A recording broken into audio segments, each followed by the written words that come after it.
Nou, farmaceutisch consulent mita ampliami conosco de ziektekunde, anatomie e fisiologie.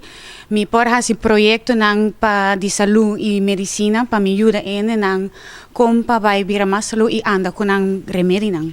È algo più profondo, richiamando in combinazione di che tipo di remedio, stile di vida. Sí, es un tiki más amplio con apoteker asistente, pues me te comprende en malesa también y si un explicarme qué con anta sinti mi por ayuda nang hobby más, door con mi hace estudio. Ahora que no se piano di studio, che si di quanto anni come tin quasi?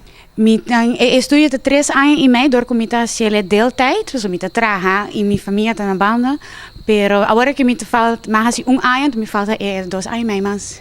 E para toch, para bumira, como tá assim, todo por todo, passou boca sato militar. Sí. Normalmente não tem, então a boca yunang e toch, coisa tá bayendo, hopi bom. Sí, mi ta un persona mi que crece y mi que ayuda a gente, entonces na den e botica mi cliente nang nos ni un band hopi acerca, entonces mi te ripara ko si mi po ayuda nang explica nang otro cosa, ku e doctor portan explica nang mucho lie of den palabra nang difícil, mi po ayuda nang mi te contento ko esa. Kesi e parte aqui, no? Na modi papia, ok, tudo coisa, ok, 3 anos passa para finalizar o estudo. Onda eigenlijk kesi tinko wordo. Onda kesi tinko bij sinta, onda kiko te bij passen.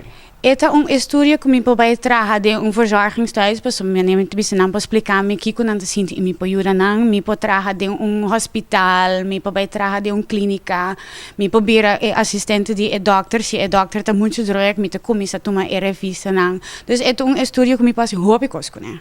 E essa aqui essa aqui também vira a parte final de bo estudio ou portar depois, bom, não sabe nunca? Mi não sabe nunca, mi não que contestar essa como finalizar, pues so, ja, bom mês que sigue cresce e mi tem hobby energia para mim assim,